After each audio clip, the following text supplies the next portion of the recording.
Friends, welcome to my channel. ఈరోజు tasty అయిన పాల పాయసం ఎలా తయారు చేసుకోవాలో చూద్దాం.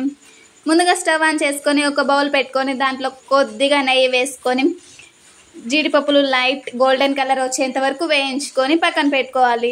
అదే బౌల్లో మరి కాస్త ఎండు కొబ్బరి ఉంటే వాటిని ముక్కలుగా అయినా యాడ్ చేసుకోవచ్చు, లేదు వద్దు అనుకుంటే తురిమి అయినా యాడ్ చేసుకోవచ్చు. దాన్ని కూడా నెయ్యిలో వేయించుకొని పక్కన పెట్టుకోవాలి.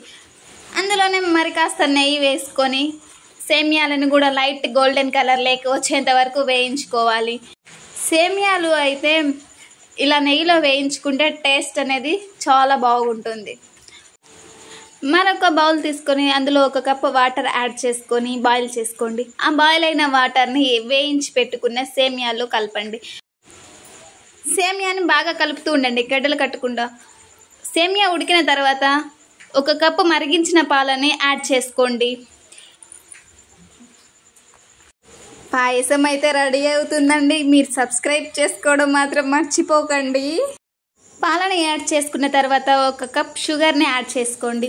షుగర్ని యాడ్ చేసుకున్న తర్వాత కొద్దిగా పాయసంని కుక్ చేసుకోండి. ఇంకా లాస్ట్లో ముందుగా వేయించి పెట్టుకున్న జీడిపప్పులను ఎండు కొబ్బరి తురుమును యాడ్ చేసుకుంటే టేస్టీ అయిన పాయసం రెడీ అయినట్టే. టేస్ట్ అయితే చాలా బాగుందండి. మీరు కూడా తప్పకుండా ట్రై చేయండి. Thank you for watching friends. ఈ వీడియో మీకు నచ్చినట్లయితే లైక్ చేయండి, షేర్ చేయండి, సబ్స్క్రైబ్ చేసుకోవడం మాత్రం మర్చిపోవద్దు.